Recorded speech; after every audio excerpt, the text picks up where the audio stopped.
Hey, Rich in Atlanta. Hey, how are you guys? All right. How are you? Awesome. Have I talked to you I'm before? actually driving, so I'm pulling over right now so that I can hear you better. Okay. Oh, I'm good. Be safe. Have I talked to you before? Yes, we talked a few weeks ago, and I really enjoyed the conversation. Okay. You were one of the friendly ones, I think. Well, I'm still trying to catch an episode where Matt can be really mean to me, but that hasn't happened yet. So. Okay.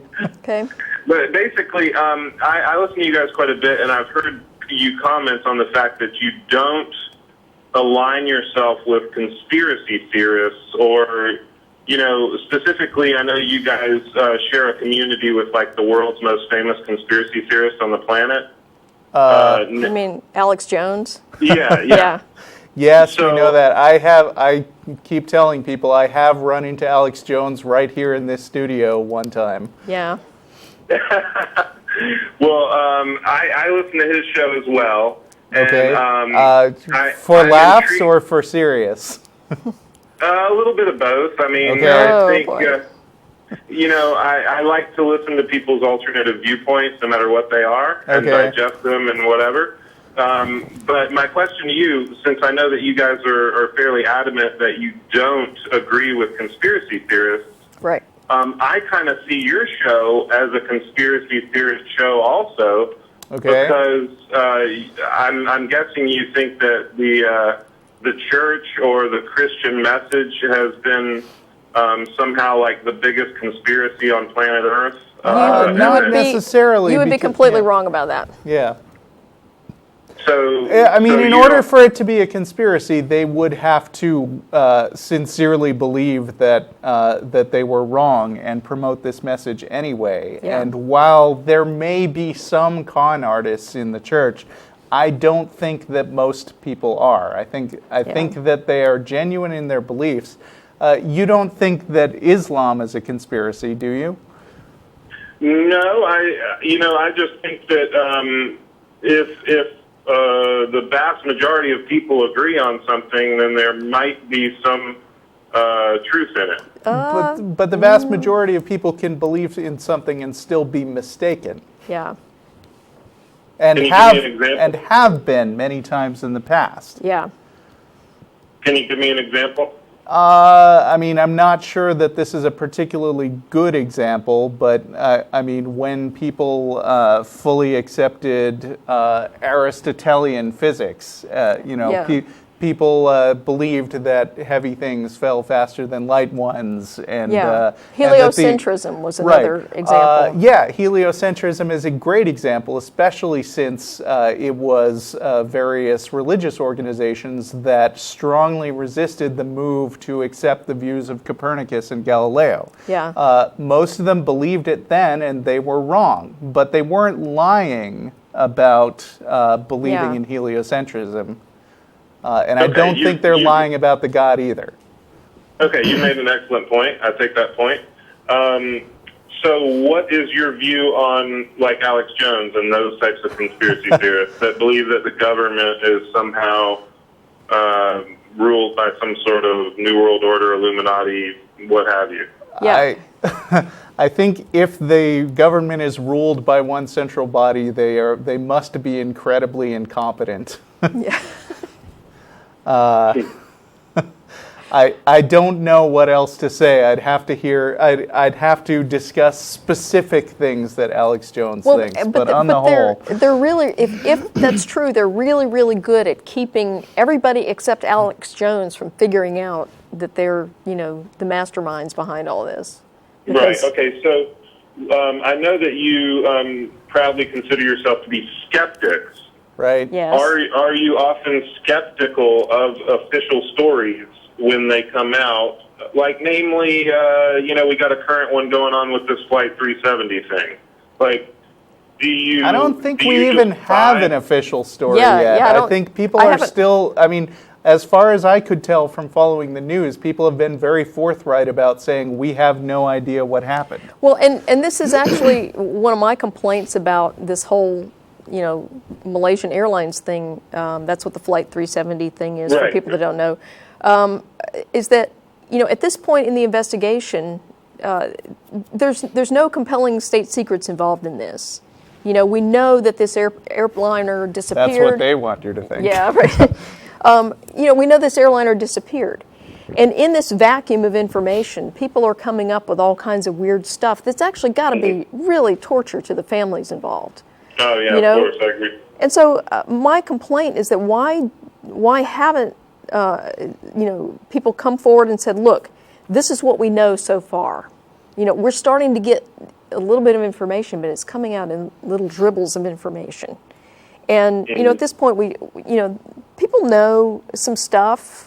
And even if it's not very satisfactory, because certainly we don't know what happened to the airliner yet, they could at least come out and say, "Hey, this is what we know so far." Well, part of the reason that I really like your show is I tend to be skeptical on things, and I like to dig as much as I can, including in my own religion. I like to do that. I was always told that your elders kind of know more than you because they've lived on the earth longer, and that you should always kind of heed to them what they have already kind of figured out in their old age. Yeah. And that's part of the reason I do align myself with the Christian religion, is because it's predominantly accepted in my society, and I think that people are mostly in general right about things. Yeah, and you should also ask yourself, even if it's true that that some people have access to some secret knowledge that you don't have access to, what's to stop other people from claiming to be those people in the know, but lying about it for their own personal gain? Like I always say, suppose that it was possible to talk to the dead. Wouldn't there still be con artists who would say that they're talking to the dead just to get your money, even though they're not the ones with that power? That's why you should be skeptical of what people say, even if what they say happens to be in line with what you already think. Okay. Going on a slightly different topic here, I've always been curious, what do atheists believe about the afterlife?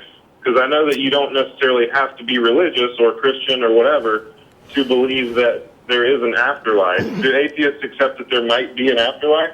There's no position. Atheism is only a response to a claim that some God exists. It doesn't necessitate you having any particular belief beyond that. And so there's no atheist position on the afterlife. For me personally, I don't believe that there is an afterlife. I don't think there's any evidence to support that. For me too, I don't think that there's any reason to believe in an afterlife, and I think most of the atheists that we hang out with would say that you'd have to provide a hell of a lot of evidence to demonstrate that there's another life where people's personalities somehow consider existing after the physical medium that they have inhabited is gone. Okay, and I've always assumed that was the atheist position, but so don't you find a dilemma in trying to console people, like at a funeral or something like that?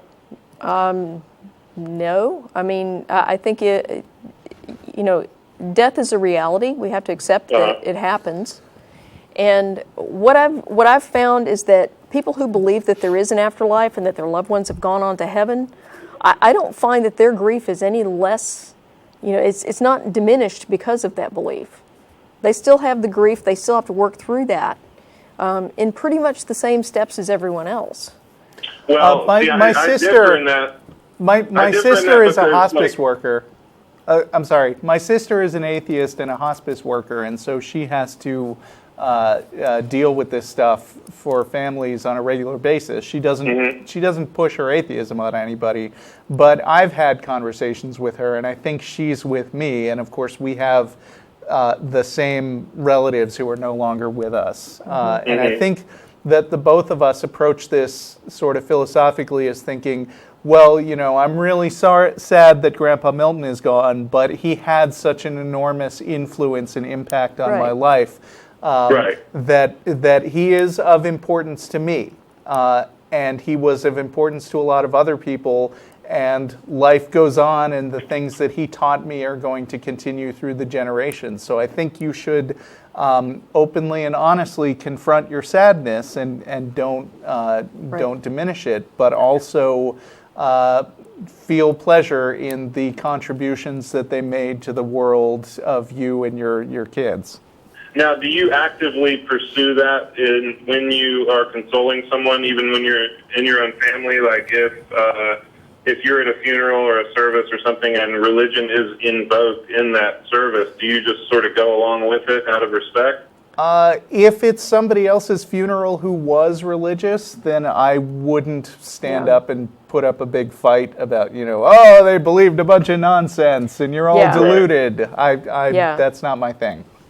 Right. Yeah. And even dealing with grieving relatives, in my family, if a family member dies and I know that everybody in the family was religious and everything, I'm going to express my condolences, and and if it's someone that I was close to, I'll express the fact that I'm sorry that they're gone. I'm going to miss them or whatever.